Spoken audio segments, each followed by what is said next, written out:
Arratsaldeon, maikide, eta arratsaldeon, arratsalde honetan, Gariko udaletxe honetara hurbildu zareten guztioi. Itzulera, gaur 60 urte, Ricardo Gutiérrez Abascal, Juan de la Encina, hil zen Mexikon, beren euskal lurralde maite eta ikurrun. Beren idea personalak eta Espainiako Republikarekiko konpromiso politikoak eraman zuten Mexiko lurretara erbesteratzera. Berrotamarreko hamarkadan itzu ziteken, baina beren etika personala garazi zion. Ez zuen asmorik Frankoren agintea irauten zuen bitartean itzultzea. Azkenean, beren emazte eta bikotekin Pilarren eskariari Amore emanez, 1955 eta 1956 Espainiara itzuli zen gune labur batez. Erorketa tonto baten ondorioz, 1963ko azaroaren 22an 80 urte zutelarik Mexikon hil zen. Gariko udala eta Gare elkarteak bultzatu diogu Gutiérrez Zubiorre familiaren oniritxarekin beren heriotzaren urte horrena eta errautzen itzulera honen gogoratzea antolatuz. Zigorretarren oroimenez ekitaldia batzuk antolatu izan dugu, baina Ricardo Gutiérrez Abascalekin zorretan ginen eta hori bideatzeko gaur ekitaldia egiten dugu.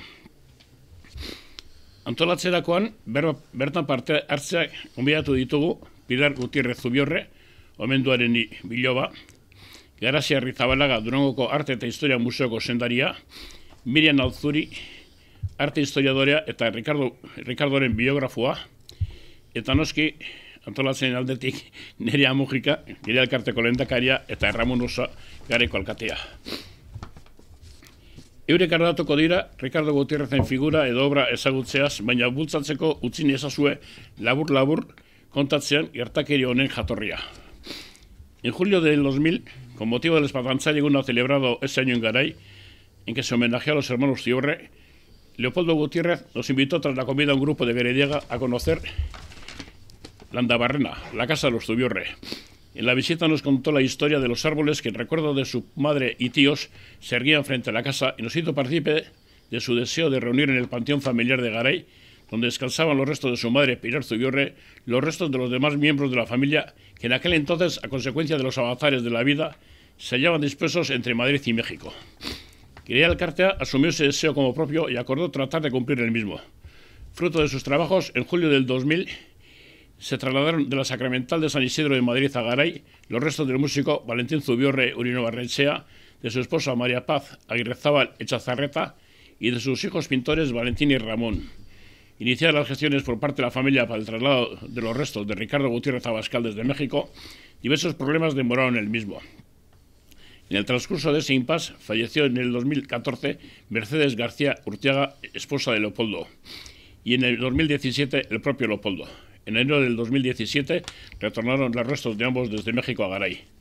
Por último, en fechas recientes, la familia Gutiérrez Zubior ha trasladado los restos de Ricardo Gutiérrez Abascal, así como los de su hermana Ángeles, cumpliendo así el deseo de Leopoldo Gutiérrez de que los restos dispersos de los miembros de la familia descansen en el cementerio Garay y dar por concluido lo que podríamos denominar humorísticamente Operación Itzulera. Para concluir, solo nos resta agradecerles la ayuda prestada a todos estos largos 23 años a los que nos han ayudado en cumplir el sueño de Leopoldo y sin más, cedo la palabra a Ramón Osa, alcalde de Garay.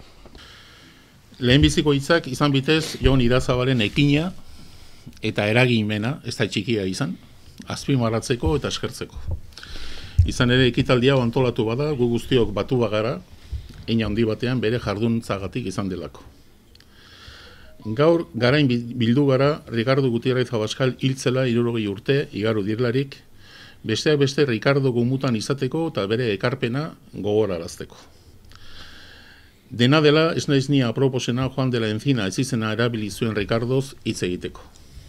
Hemen baitira horretaz ni baino are hobeto eta era esanguratsua batean hitz egingo dutenak.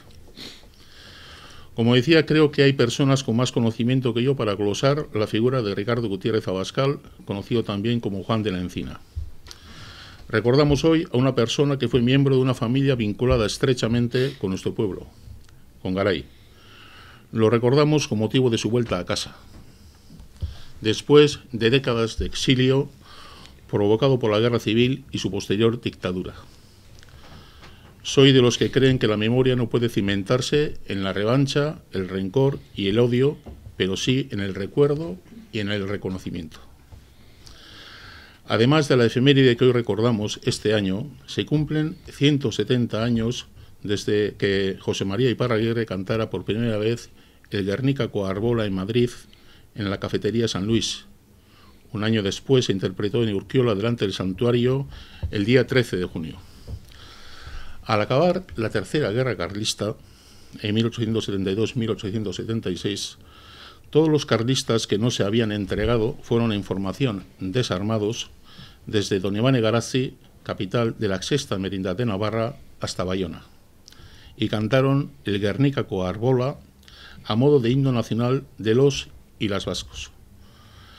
Se ha dicho que esta música fue compuesta por Juan María Blas Altuna, aunque ese hecho fue refutado por el mismo Iparraguirre. Aún así, no somos pocos los que creemos que dicha partitura tiene su origen en la danzaridanza de Garay.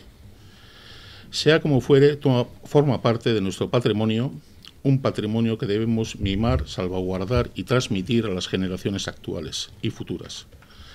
La danzaridanza de Garay fue y es motivo de orgullo e inspiración para muchos miembros de la familia Gutiérrez Zubiaurre. Termino. Iparraguirre escribió unos versos muy conocidos cantados durante generaciones. Gazte gaztetatikan herritik kanpora, estrangeria aldean pasadet denbora, egila toki guztietan gauzonak badira, baina bihotzak dio zuaz Euskal Herrira. Cierto es que en todos los sitios del mundo hay cosas hermosas, pero el latido de nuestro corazón nos dice que volvamos a Euskal Herria, a nuestra tierra, a nuestros paisajes, nos dice que descansemos entre nuestra gente. Bienvenido sea Ricardo y bienvenidos todos los miembros de la familia por haber vuelto al origen y completado el viaje. Mila esker guztioi. Eskerrik asko etortzeak gaitik. También agradezco a las personas que organizaron este evento, este acto. Yo he estado pensando mucho qué decir el día de hoy y pues mi pensamiento siempre aterrizó en las palabras recordar y estar juntos. Entonces, pues hoy recordamos a Ricardo, recordamos también a la familia Zubiaurre en general y yo quiero una idea, un concepto que siempre he tenido muy presente es que los que vivimos, los que estamos presentes, tenemos que poder saber dónde están nuestros antepasados. Por ejemplo, mis dos familias, la de mi madre y la de mi padre, siempre han estado a caballo entre México y Europa o España, ¿no? El País Vasco más bien, porque todos somos originarios del País Vasco. Y me queda claro que estando siempre de un lado y del otro, pues unos murieron en un lado, otros en otro lado, y hemos estado dispersados. Entonces, creo que para las generaciones que vienen después es importante que sepan dónde estamos todos. Y pues yo me quedo con la idea de que los Zubiaurre están juntos y van a estar siempre juntos aquí en Garay, que es pues de donde vienen y es el lugar que siempre han querido y han mantenido un vínculo muy fuerte. Y yo agradezco que la vida me puso en esta familia y me trajo aquí, porque este es un lugar que vale la pena para seguir siempre aquí y que las generaciones que vienen lo tengan en cuenta y sepan dónde estamos todos. Entonces, pues agradezco estar aquí hoy y pues esto, ¿no? Gerediaga elkartea sorreratik 1975 urtetik Zubiaurretarren garrantziaz jabetu da. Jonek ere aitzatu dago. Durango Merinaldeari familiak egin izan dion ekarpenak ertz asko daukaz. Musikariak, pintoreak, idazleak, argazkilariak, pentsalariak. kultura letra larriz aipatzen den horretan nabarmendu dira, baina herritarrekin harremana galdu barik, ez da gitxi. Una familia que no fue ajena al mundo cultural euskaldun de su época. Tenemos varios ejemplos. La gorulari danza que compuso Valentín de Zubiaurre para las fiestas euskaras de Durango, Espatadantzaris y Bertzolaris, que curiosamente siendo ambos sordomudos, tan profusamente pintaron en sus cuadros ambos hermanos, o los cuentos que contaba Pilar en la cocina de Landabarrena a los niños de Garay. 1976 urtean, Gerediaga elkarteak Garain, Ramon eta Valentina anaien kuadroen erakusketa bat antolatu zuen. Helburua Zubiaurretarrak omentzea izan zen, baina etorkizunera begirako hasia jartzeko asmoarekin. Eta hara nun, udaletxe honetako ganbaran, gaur, orain, hemen eta danok taldeak ordezkatuz Euskal Herriko artistarik esanguratsuenak batu ziren Garain. Etorkizuneko artista horien arteko elkarlan batzuen hasia izan zen Garaiko hitzordua. Garai. Gerediaga elkarteak elkarlanerako eta lankidetzan hainbat egitasmo burutu ditu eta burutzen ditu. 2000 urtean, omenaldi egin zitzaien Garain Zubiaurre nebarrebei. Ekitaldiaretan, Leopoldo Gutierrezek, Ricardoren semeak, adierazi zigun bere naia, familiako kide guztien gorpuzkiak Garaiko kanposantuan dagoen familiaren panteoira ekartzea. Eta orduan, hasi ginen, beti elkarlanean, nahi hori egi bihurtzeko pausoak emate. Ricardo Gutiérrez Abascal, Juan de la Encina esizenez ezaguna egin zenaren familiakoaren gorpuzkiak izan dira azkenean ekartzen, bere heriotzaren 60. urteurrenarekin bat eginez 2000. urtean hartutako konpromisoa borobildu egin dugu era horretan. Ekitaldi xume hau, Zubiaurretarren familia eta arek Garairi eta eskualdeari egindako ekarpena ezagutzera emateko balio du. Bide horretan jarraitzeko sortzen diren egitasmoetan bide lagun izango gaituzte hurrengoetan ere. Eskerrik asko. Eskerrik asko, Ramon. Eskerrik asko antolatzaileei eta gonbidapenagatik. Argi dago Durangaldeko familia bat baldin badago, arteagatik eta kulturarengatik zerbait eman badigu, nereak esan daben moduan, horre dira Zubiaurre familia. Valentina aitarengatik hasita, geroaren seme alaben jarraituz, Valentin, Ramon, Pilar, eta gero gainera ezkontza bidez ere, Juan de la Encina bezalako arte kritikariak ere parte hartu dute familia horretan, eta beraz asko eman diote Durangaldeari. Beraz, hori dela eta Durangoko Arte eta Historia Museoa, Durangokoa izateaz gain, Durangaldeko museoa ere konsideratzen denez, argi daukagu museoan beraiek emandako inordekotza horren zati bat ere izan behar dugula, ez? Eta horregatik, adibidez, dauzkagu Valentín de Zubiaurrek idatzitako zelan da? Parkatu, hitza ahaztu zait.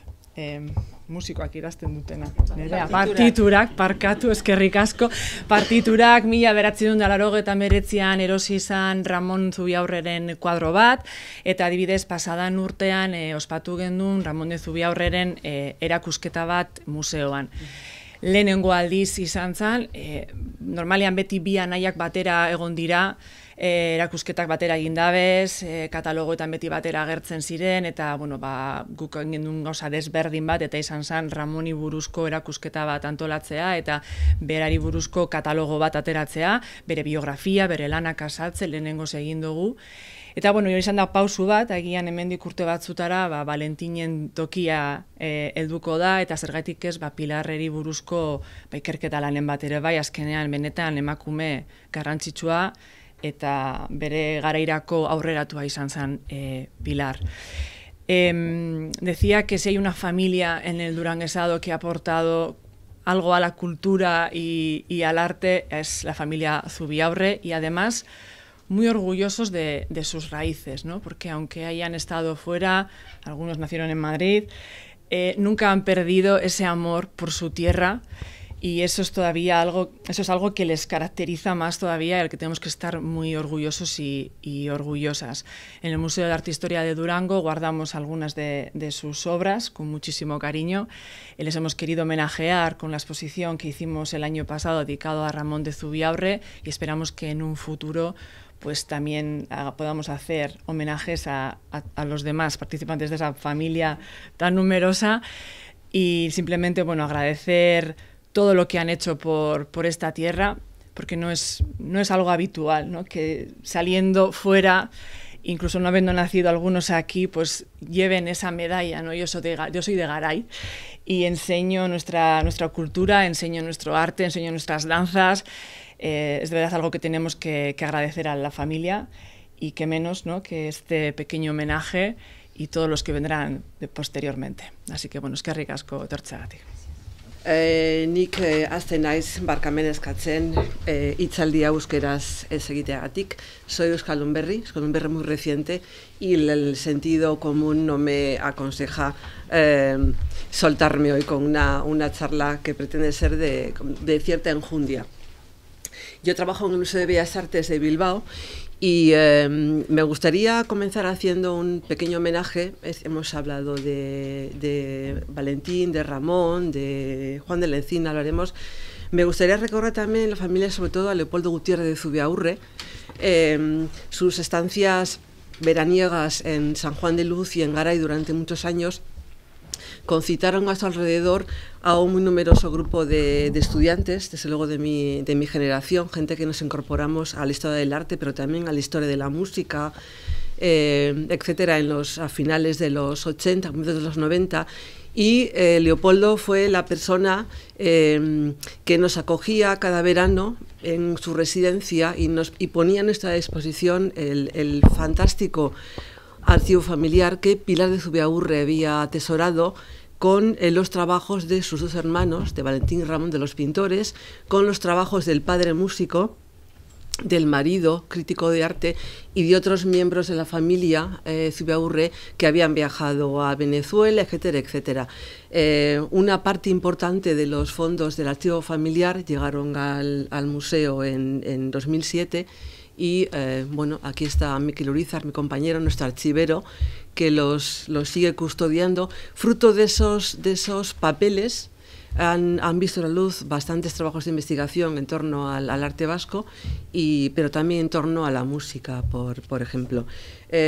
Yo voy a tratar de hablarles en los próximos 30 minutos de Juan de la Encina, de su trayectoria humana y profesional, y me gustaría darles algunas claves de lo que fue una de las grandes personalidades artísticas de la cultura española de su tiempo. Él nació en Bilbao, comenzó a trabajar en el entorno de la ciudad de Bilbao. Antes mencionabas tú la última guerra carlista. Él va a comenzar a trabajar en torno a la comunidad artística que surge en Bilbao después de la última guerra carlista, es decir, a finales del siglo XIX, y que va a alcanzar su máximo desarrollo durante los años 10 y 20 del pasado siglo. Yo creo que hay dos grandes etapas en su biografía. Hablamos siempre primero de sus años españoles, que comienzan un poco entre 1906 y 1936, y sus años mexicanos. Durante los primeros fue el principal escritor en temas de arte que hubo en España en esos años. En los segundos, la crítica de arte dejó paso, por una parte, a la investigación en historia del arte. Él no consiguió retomar su carrera como crítico en México. Llegó a México en un momento en que el ambiente artístico de la ciudad estaba muy politizado, y se dedicó un poco, yo creo que, a reflexionar sobre la historia del arte, no tanto el contemporáneo, como que le había ocupado en España, como del arte del pasado. Y sobre todo iniciaría una muy fructífera, muy recordada todavía, trayectoria en el campo de la enseñanza. Le vamos a ver, aquí, retratado por uno de los grandes pintores vascos, de esa segunda generación de artistas vascos que se dan a conocer en Bilbao a finales del siglo XIX, por Alberto Arrue, una obra que está actualmente en la colección del museo por donación de Leopoldo. Es una obra muy interesante para nosotros, porque este cuadro es reproducido en el año 1907-1910 prácticamente en toda la prensa bilbaína del momento, porque es la obra que se considera la obra de más mérito llevada a cabo por Alberto Arrue en ese momento. Y a través de este cuadro se inicia una campaña de prensa para presionar a las autoridades vizcaínas, autoridades culturales vizcaínas, para que le den a Alberto Arrue una pensión de estudio. El arte en Bilbao está dando sus primeros pasos, la ciudad no cuenta con una infraestructura artística propia. No hay galerías de arte todavía, no hay una prensa que sepa escribir sobre arte, hay periodistas que escriben gacetillas, que informan sobre lo que está pasando. No hay escritores con capacidad para ver y para analizar el trabajo de los artistas que están en la ciudad. Es una ciudad que vive un vertiginoso desarrollo económico, pero que eso no redunda en que, digamos, los artistas cada vez más numerosos que trabajan en Bilbao y en su entorno se beneficien de esa pujanza económica. Uno de los grandes artistas del momento es Alberto Arrue, que es un pintor que cuenta con grandes dificultades para formarse fuera de Bilbao, en el extranjero, y va a ser uno de los grandes amigos de Juan de Lencina en esos años. Vean que lo retrata aquí a la velazqueña, sobre ese fondo de paisaje y de celajes que recuerdan a la pintura de Velázquez, que están todos mirando muy intensamente en esa época. Velázquez es el gran pintor del siglo XVII que en cierta forma es reivindicado como el gran antecedente de la pintura impresionista, de la pintura más suelta, más libre, que se preocupa menos del dibujo y mucho más de la pincelada y el color. Y en esos años todos admiran a Velázquez. Aparece muy elegantemente vestido, con chaqueta y con traje, y sostiene en la mano un libro, digamos un poco ya el emblema que va a comenzar a identificarle. En esos años él está trabajando, está muy vinculado al entorno del escritor Miguel de Unamuno.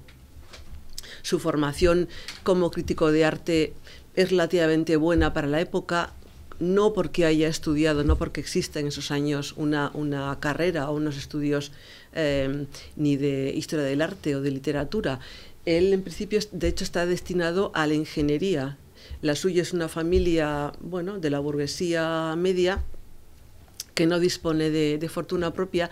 Es educado por un muy interesante hermano mayor, Leopoldo, amigo de Unamuno, amigo de los principales intelectuales de ese momento, que por cuestiones de trabajo ha realizado grandes viajes y grandes estancias en París. Y en París aprende a ver, se encuentra con la gran renovación del arte impresionista, por una parte, y de los pintores posteriores, con la obra de Gauguin, con la obra de Van Gogh, etc., con un tipo de pintura que le abre los ojos y que no tiene nada que ver con lo que se está realizando en España en esos años. Juan de Lencina inicia sus estudios en la Universidad de Deusto. Él está destinado para ingeniero. En un momento no sabe muy bien por qué los abandona. Él en algún momento cuenta a sus amigos madrileños, un poco jactándose, de que eso ocurre porque en la época tenía un carácter un poco pendenciero, un carácter muy fuerte. Siempre fue una persona de un carácter muy fuerte, y que en un momento dado se enfrenta a un profesor y es expulsado de la universidad. No teniendo una fortuna propia que le permitiera sobrevivir, el hermano mayor le aconseja que se incorpore, que le ayude al negocio que llevaba. Una parte tenían que ver con el mundo de los seguros y sobre todo con la representación de una empresa alemana dedicada a la fabricación de pastas de papel. Eso le va a permitir a Juan de Lencina un nivel económico importante para la época y sobre todo independencia crítica, de forma que va a escribir entre 1911 y 1936 de lo que le apetezca. No va a trabajar como escritor atendiendo un poco a las servidumbres de los periódicos en los que trabaja, que por supuesto están siempre vinculados a una ideología política u otra, ni tampoco a las servidumbres de los, digamos, los grandes artistas de ese momento, la mayoría de los cuales hablo de Fortuny, de Mariano Benlliuri, de artistas muy consagrados en el arte español de esos años, pero que él en ningún momento le concede demasiada importancia, demasiado interés en los años en los que escribe. Él se incorpora muy tempranamente en Bilbao al periódico que tiene en imagen, el Nervión. Es un periódico vespertino y yo creo que esos años es uno de los más populares de la ciudad.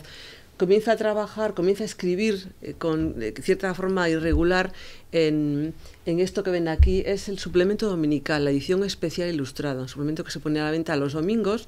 Interesante porque por primera vez los textos iban acompañados de imágenes, en una época en la que no circulan ni en la ciudad revistas ilustradas que expliquen al público qué se está haciendo, qué hace un pintor en ese momento. No hay exposiciones. Piensen que, por ejemplo, los pintores en esa época todavía exponen en los escaparates de los comercios de la ciudad, que les ceden temporalmente el espacio para que expongan un cuadro o dos. No hay todavía locales dedicados a exponer la pintura y la escultura como los conocemos hoy en día.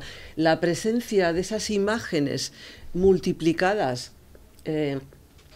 por miles de lectores que cada domingo acceden a un texto sobre un artista concreto y a unas imágenes que cuentan qué hace ese pintor, ese escultor, es muy importante para la comunidad, para la pequeña comunidad artística que se va formando en Bilbao en esos años, en torno al 1907. Juan de la Encina se va a vincular sobre todo a los artistas más jóvenes, a los artistas de su generación, a Alberto Arrue, a Aurelio Arteta, a Juan de Echevarría. Pero,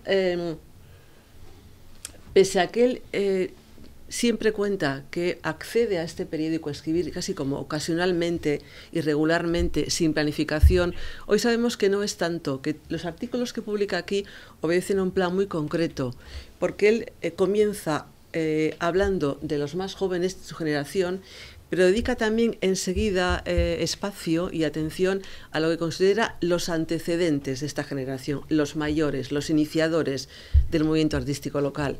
Francisco Iturrindo, luego veremos Adolfo Guiar o Darío de Regoyos. Les he traído, no he podido encontrar siempre ni buenas imágenes ni la ubicación actual de las obras. Procuro incluir algunas imágenes del museo de Iturrindo, más o menos de la época. Creo, imagino que conoce más o menos su producción. Él es un pintor muy, muy bronco, muy bravo. Nosotros solemos decir que Iturrindo a veces pinta casi como un perro.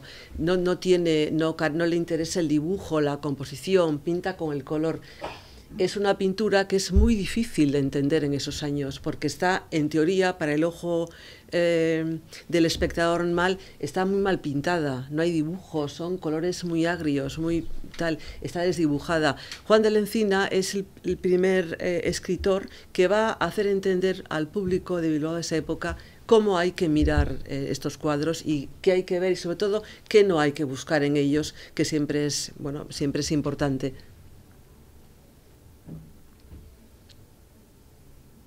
Perdón. Vemos también el Nervión, otro de sus artículos, en este caso dedicado al escultor Nemesio Mogrovejo. Mogrovejo es un artista bilbaíno que tiene la desgracia de que muere muy, muy joven, muere a los 35 años en Austria, arruinado, solo, después de una historia como de enamoramiento apasionado con una artista que conoce en París, con la cual tiene un hijo, ella muere, etcétera, etcétera. Él se forma en París gracias a algunas becas de la Diputación Provincial, y en París para él ocurre un hecho importante, que Juan de la Encina es el primero en resaltar, que él en París conoce la obra de Augusto Rodin. Él está en París en 1900 y tiene ocasión de ver la gran exposición retrospectiva que Rodin organiza en París, en un pabellón alquilado por él, con motivo de la Exposición Universal de 1900. Una exposición que ve todo el mundo, que pasa por París y que permite que la influencia de Rodin se multiplique por todo el mundo. Nuestro rodiniano es Nemesio Mogrovejo. Varias de las obras que reproduce Juan de la Encina, arriba del todo tienen una pieza que se llama Hero y Leandro. La escayola es un poco lo que se reproduce, porque es lo que existe. Fundir en bronce es muy caro, muy costoso, y un artista expone al público, presenta para un premio o entrega como trabajo de beca siempre la escayola, el modelo en escayola de la pieza. Si hay dinero, si hay un comprador, si la institución que adquiere la obra cuenta con medios, la pieza se funde en bronce. Nosotros tenemos el ejemplar en bronce de la pieza. Actualmente lo exponemos sin peanas. La historia de Hero y Leandro, dos jóvenes amantes que mueren. Cada uno de ellos vive en una de las orillas del Peloponeso y mueren. Y bueno, ya ven cómo recrea el movimiento de la ola. Para Juan de la Encina, Mogrovejo podía haber sido el gran escultor español de finales del XIX y comienzos del XX. Estas dos piezas son sus últimos trabajos, inspirados en la Divina Comedia de Dante. Los veíamos reproducidos en el artículo y llegaron hace poco al museo. Son los últimos trabajos que hace Mogrovejo, ya a punto de morir, para el industrial Horacio Echevarrieta. Son dos bajorrelieves en plata, uno con una Eva, que volveremos a ver enseguida, porque se va a convertir en símbolo de la Asociación de Artistas Vascos. Y esta es una representación de Ugolino y sus hijos a partir de la Divina Comedia de Dante. Él recrea ese momento en el que Ugolino, encarcelado por traidor en una prisión con toda su familia, termina y sometido a la inanición, muerto a pasar hambre, termina devorando a sus hijos. Dante se lo encuentra en su descender a los infiernos, en uno de los círculos del infierno, y es el propio Ugolino quien le cuenta la historia que impresionó a un Mogrovejo ya enfermo de muerte prácticamente.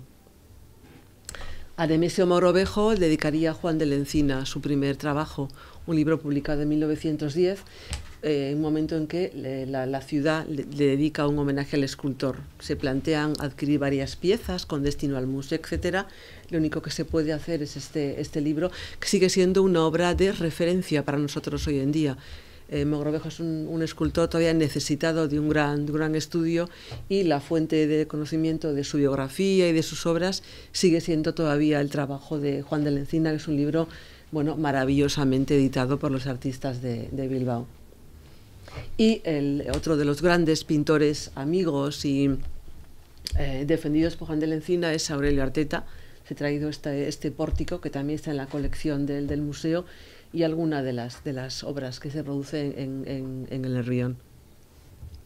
Son artistas todos a los cuales va a seguir apoyando a lo largo de toda su carrera, pero también a otros más desconocidos o que hoy no son considerados grandes ejemplos de modernidad, como Ángela Roque. Varias de las piezas, Juan de la Encina siempre consideró estos retratos que ven aquí para la familia Echevarrieta de los mejores de su producción. Los dos están actualmente en la colección del museo. No he podido traerles imágenes mejores porque están en proceso de restauración. Esta es una de las grandes obras de La Roquette, hecha en estudios en Francia. Y les decía que el trabajo de los pintores y escultores más jóvenes va a ser puesto siempre por Juan de la Encina en relación a los mayores. Adolfo Guiar, a quien vemos aquí con algunas obras. Adolfo Guiar es el primer artista vasco que decide cambiar su formación en Madrid o en Italia por París, donde conoce el impresionismo, y a su regreso a Bilbao comenzará a hablar de este movimiento renovador en Vizcaya. No siempre se ha entendido.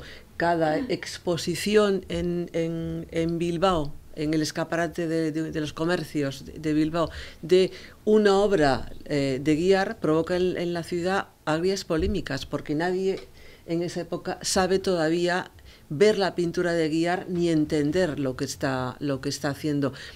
¿Por qué? Porque no está representando personajes conocidos, grandes temas históricos. Está como representando, veíamos antes en el show, el día a día del trabajo, el mundo del trabajo cotidiano. Es algo que todavía no ha sido asimilado por la pintura en ese momento. Y sobre todo Darío de Regoyos, el pintor más impresionista, con el Urumea y esta vista de Santa Lucía en Durango.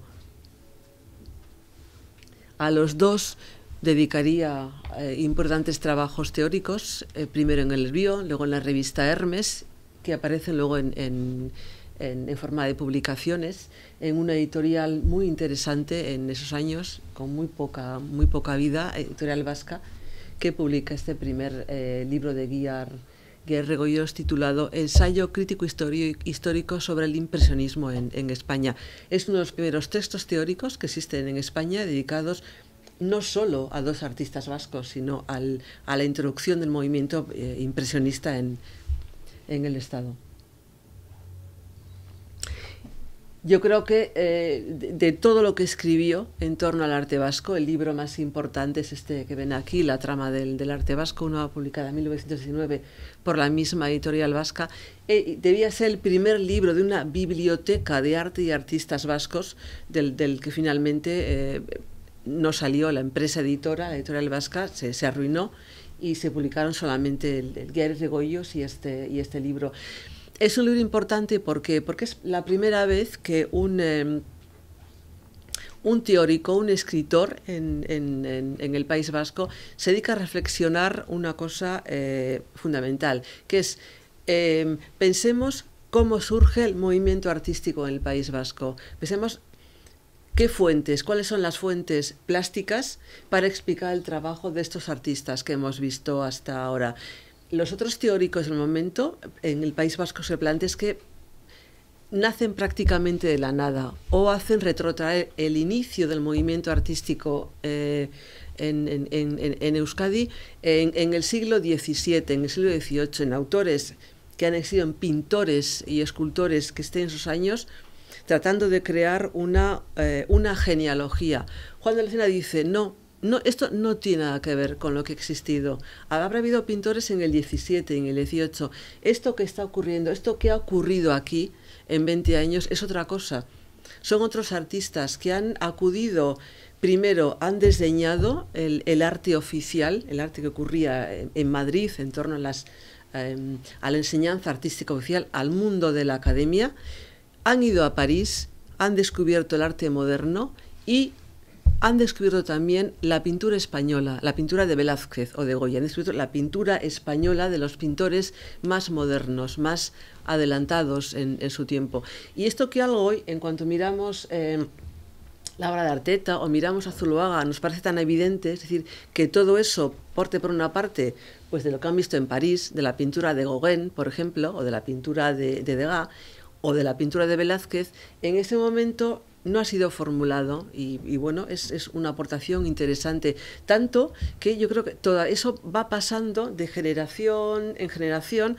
Yo creo a cualquier historiador del arte llega hasta nuestros días, cualquiera de nosotros a la hora de tratar de entender qué ocurre en el arte, qué ocurre en Bilbao entre 1900 y 1936, acudimos al libro de Juan de la Encina para explicar ese primer desarrollo. A partir del resto de teóricos del arte vasco, prácticamente hasta los años 80 de este siglo, van a ir copiando las teorías de Juan de la Encina.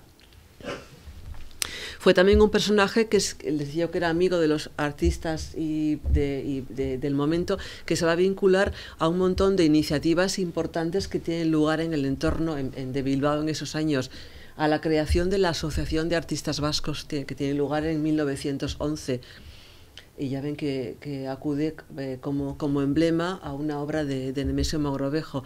Por primera vez en el año 11, impulsada entre otros por Juan de la Encina, los artistas van a agruparse van a agruparse, quiero decir, gremialmente, porque han descubierto que en una ciudad que está enriqueciéndose hasta límites insospechados, ellos no cuentan, y que la única forma de intervenir en cuestiones importantes, cuestiones culturales importantes y que les atañen, es agruparse, es hacerse fuertes y actuar en grupo.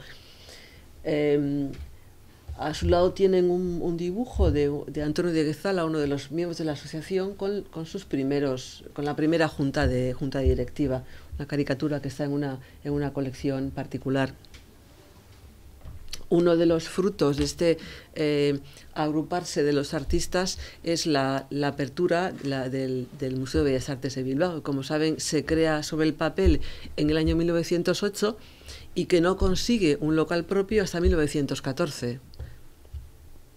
Y otra iniciativa importante es la Exposición Internacional de Pintura y Escultura del año 1919, de la que él fue uno de los organizadores. Fue digamos, un encargo, una invitación a coordinar aquello que le obligó a viajar por toda Europa para conseguir la participación de las principales galerías de arte francesas e italianas. Por primera vez pudieron verse en Bilbao obras de Gauguin, de Emery Cassatt, de Renoir. La exposición contó con un pequeño presupuesto para compras, del cual pudieron llegar al museo, bueno, una selección interesante de obras que seguramente conocerán ustedes. Verán allí el primero, el desnudo de Anglada Camarasa, una obra de Serusier, 2 obras de Juan de Echevarría, una maternidad, una madre niño de Emery Cassatt, fue la primera obra de esta pintora norteamericana que entra en una colección pública española, la primera obra de Solana, Las mujeres de la vida, que entra también en una colección pública del Estado, el único Gauguin hasta la llegada del Museo Thyssen, que existía, que podía verse también en colecciones públicas, y el pequeño ejemplo del folleto catálogo que se publicó, y es lo que ven, es una reconstrucción que hicimos en el museo en el año 2019, tratando precisamente de conmemorar ese momento espléndido, al menos para la historia del museo y para la ciudad. Me estoy extendiendo. Aquí tienen a Juan de la Encina fotografiado hacia 1913, en principio en Hamburgo, una vez que él desiste de continuar una carrera como ingeniero y que le recomienda a su hermano: tienes que hacer algo con tu vida, ayúdame en mis negocios. Él se marcha a Alemania para ampliar conocimientos de economía. Es interesante porque en Alemania, además de formarse como, en rudimentos como económicos, va a descubrir la teoría del arte. En esos momentos en Alemania, a finales del 19, han estado trabajando numerosos filósofos tratando de teorizar sobre qué es el arte, sobre cómo hay que mirar las obras de arte, etcétera, etcétera. Y Juan de la Encina va a poder leer esos teóricos en ese momento. Él en esa época entra también en contacto con José Ortega y Gasset, el gran reformador de la cultura española de esos años, filósofo como él formado en Alemania. Inmediatamente a su vuelta de Alemania, él decide dejar Bilbao por Madrid, donde ya está instalada la familia, y va a entrar en la órbita de Ortega y Gasset, que le va a invitar a colaborar en los años siguientes en 3 de las más importantes publicaciones periódicas de esos años, fundadas por Ortega y vinculadas también a Nicolás María de Orgoiti, al financiero. Él va a entrar en contacto con lo que solemos llamar la generación del 14, frente a la generación del 98, la de Unamuno, muy aferrada todavía a una visión pesimista de España y de lo que está mal. La generación de Juan de la Encina es la que va a tomar cartas en el asunto y va a decidir intervenir activamente en la vida política y cultural española. Juan de la Encina es uno de ellos. Si en el Nervión lo veíamos tratando de hacerse oír en favor del arte vasco más joven, desde Madrid, primero desde la revista España, que es esta que ven aquí, una revista muy grande con formato periódico, muy cara. Salía quincenalmente, eran 20 céntimos, y las portadas estaban ilustradas por Bagaría, el principal caricaturista en sus años en España, muy crítica con la política española de esos años. Juan de la Encina va a colaborar con artículos de mucha enjundia, largos, muy pensados, sobre el arte y los artistas del momento. Él va a tratar de mostrar en Madrid lo que tiene de fermento renovador el arte español de ese momento. Y curiosamente, los artistas que él considera más renovadores van a estar siempre o en el País Vasco o en Barcelona. Juan de Echevarría, uno de sus grandes amigos, de nuevo Aurelio Arteta,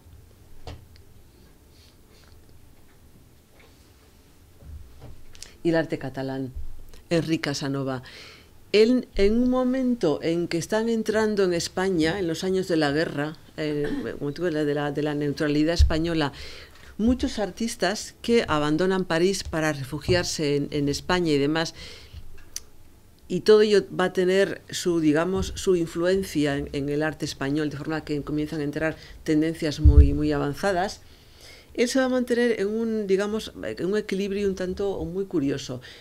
Lo suyo no va a ser nunca el arte más avanzado, no va a estar nunca muy de acuerdo con el arte abstracto, no va a entender el cubismo, no le va a gustar el surrealismo. Va a defender siempre un arte moderno, pero no, un arte equilibrado, con un cierto gusto tradicional, pero que aporta cierta renovación desde el punto de vista formal. Victorio Macho, otro de sus grandes artistas que defienden en esta época, al cual le va a dedicar en el año 26 un estudio lujosamente ilustrado y publicado por Espasa Calpe. O el escultor Julio Antonio. La que tienen a la izquierda es una escultura que se compra precisamente en la Exposición Internacional de 1919, y a Julio Antonio le dedica también uno de los principales textos teóricos que disponíamos hasta los años 80 sobre ese escultor tarraconense.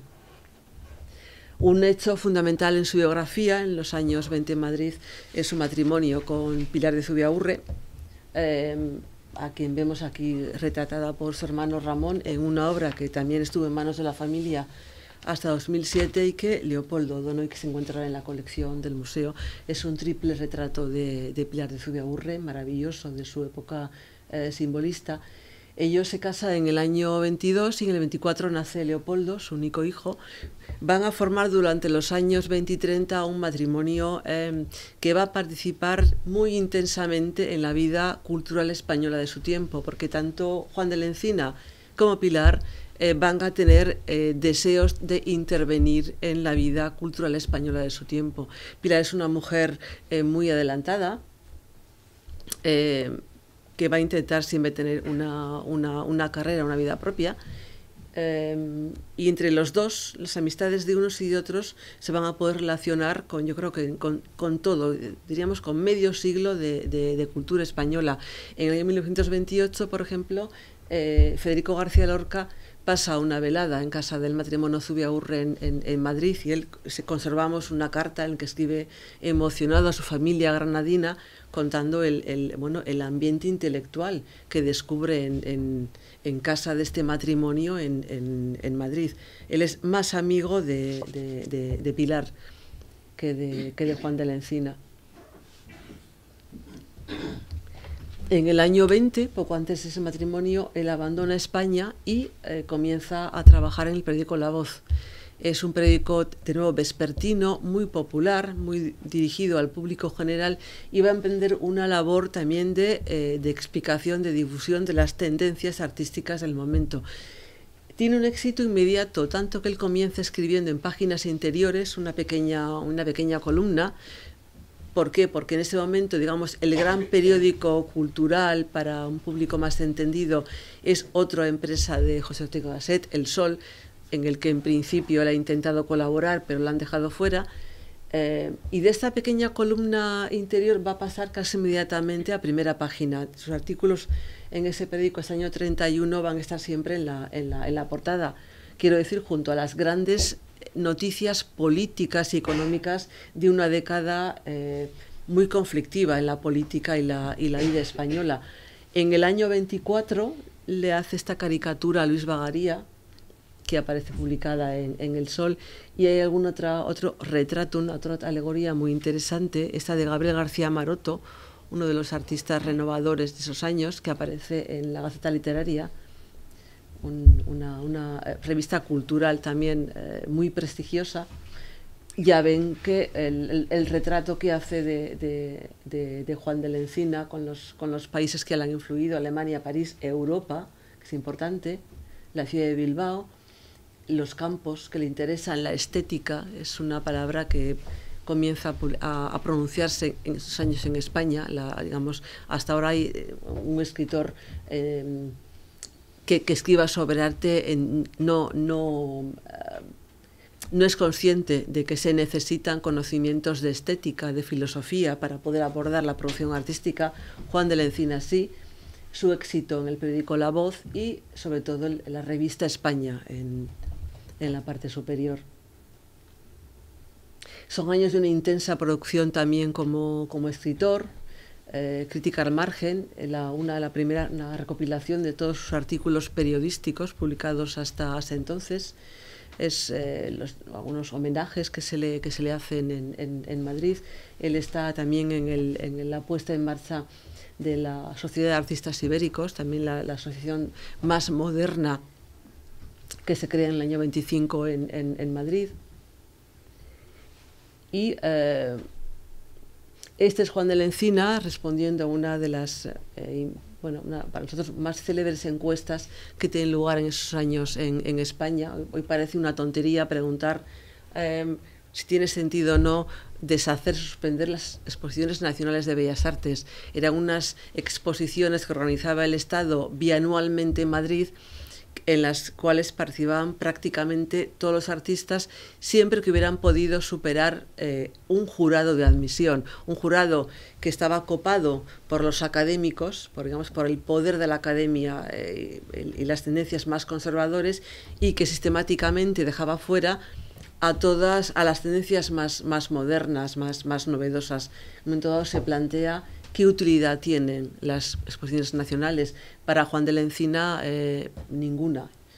Es uno de los 20 y pico personajes de todo, digamos, del ámbito estatal que es entrevistado por esa revista, por La Esfera, entendiéndose que es una persona que en esos momentos tiene algo muy importante que decir sobre el futuro de esa institución, que no desaparece, por cierto. Decía que son años de publicaciones en torno al arte moderno, los artistas franceses del XIX, pero también en torno al arte del pasado. Él va a comenzar a investigar con mucho interés la obra de Goya, al mismo tiempo que otros grandes historiadores. Es interesante su punto de vista porque él va a tratar de superar como la visión positivista, que los libros, que las investigaciones sean una acumulación de datos, de fechas, de medidas, y va a tratar de tender al análisis de lo que supone, análisis visual de lo que supone la obra de Goya.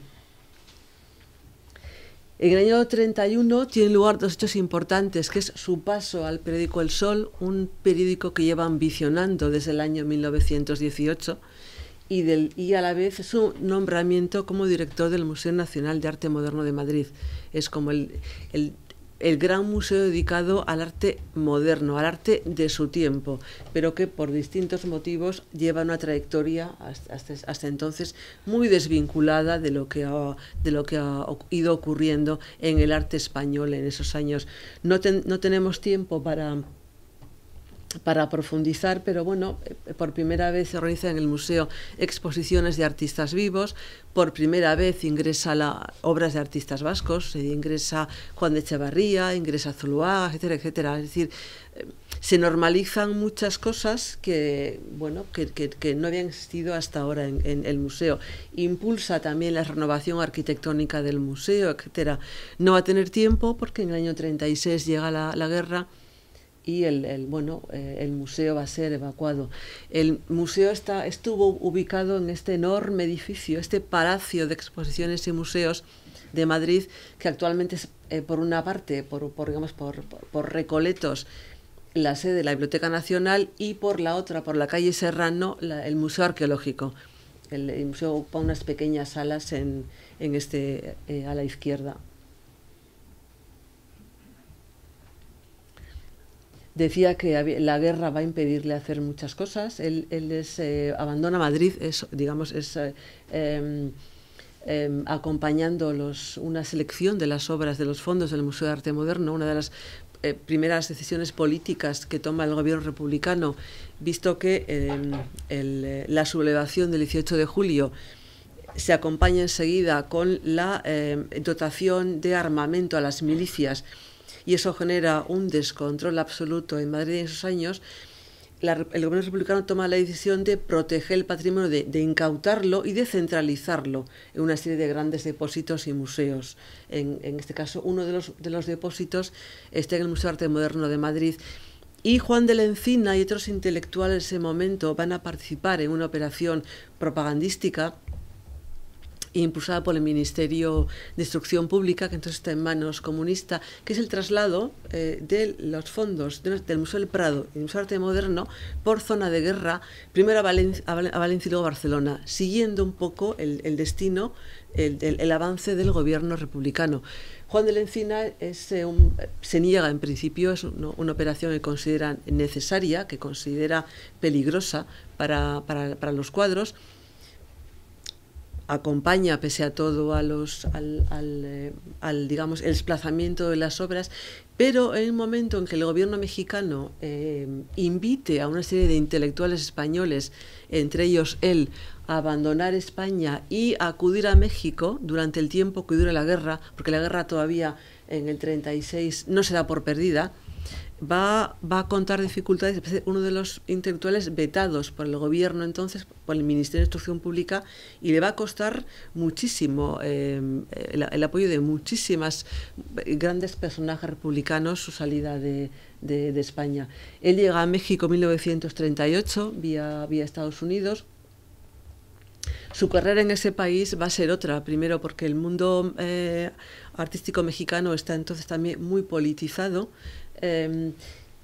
y porque no va a ser posible recuperar un trabajo dentro de la crítica de arte. Su primer medio de vida va a estar vinculado a una institución creada especialmente en México para acoger a los intelectuales españoles, a un grupo muy reducido de intelectuales españoles que llegan invitados por el gobierno de Lázaro Cárdenas.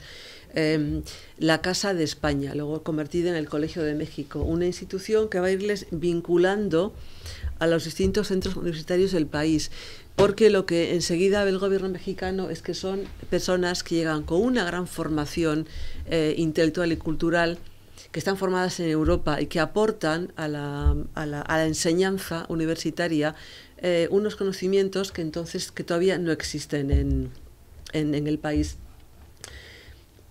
Además de eso, Juan de la Encina va a realizar en México lo más abundante, lo más, yo creo, importante de su producción como historiador, siempre en torno al paisaje, que comienza investigando a partir de pequeñas conferencias que imparte, que se convierten en libros, a la obra del Greco o de Velázquez. Él se va a vincular a algunos centros universitarios del país. Esto es interesante porque él comienza a colaborar enseguida para el pujante Fondo de Cultura Económica, que es muy interesante porque son estos libros los cuales van a llegar a España en los 60 y 70, es decir, en pleno franquismo, cuando no hay acceso a otro tipo de ideas, digamos, la cultura europea de los años 20 y 30 llega a partir de los transterrados españoles en México, que o bien traducen a teóricos alemanes, por ejemplo, o que comienzan a escribir sobre cuestiones que no interesan todavía a la historiografía que está desarrollándose en torno a la academia en Madrid. Son libros muy pequeños, muy baratos y que tienen una difusión brutal entre los estudiantes de la época. Este es el primer estudio sobre Van Gogh, por ejemplo, con el que se cuenta en España. Ese va a vincular, les decía, a distintas universidades. Lo más importante de su trabajo como profesor, yo creo que lo más fecundo, lo que más le interesó a él, fue su trabajo en la Escuela de Arquitectura. En el año 49, el director de la Escuela de Arquitectura le va a invitar a que organice en la escuela un seminario dedicado a la formación de profesores, un seminario de alto contenido teórico que les hable de teorías del arte, de las tendencias teóricas e históricas que Juan de la Encina ha ido conociendo en Alemania a comienzos de siglo. Él tenía la costumbre, era un grupo muy reducido, en que se van sucediendo profesores. Yo creo que luego todos han sido ilustres arquitectos mexicanos o profesores de la escuela en esos años.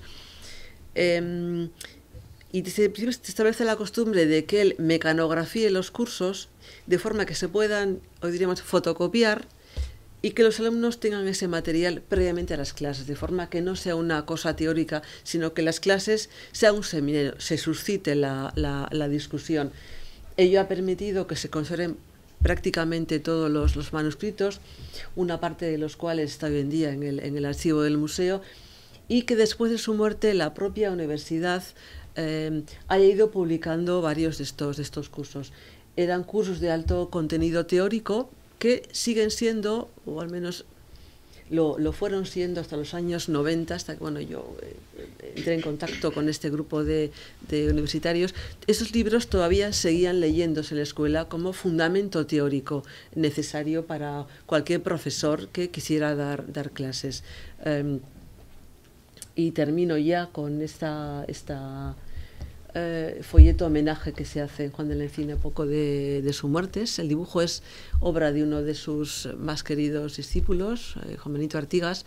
Las clases comenzaban siempre eran en horario nocturno en la facultad, y terminaban siempre, contaba Benito, bien en los múltiples cafés que existían en la zona rosa de México, entonces en plena ebullición, y si no en el muy modesto apartamento que Juan de la Encina y Pilar de Zubiaurre tuvieron en México.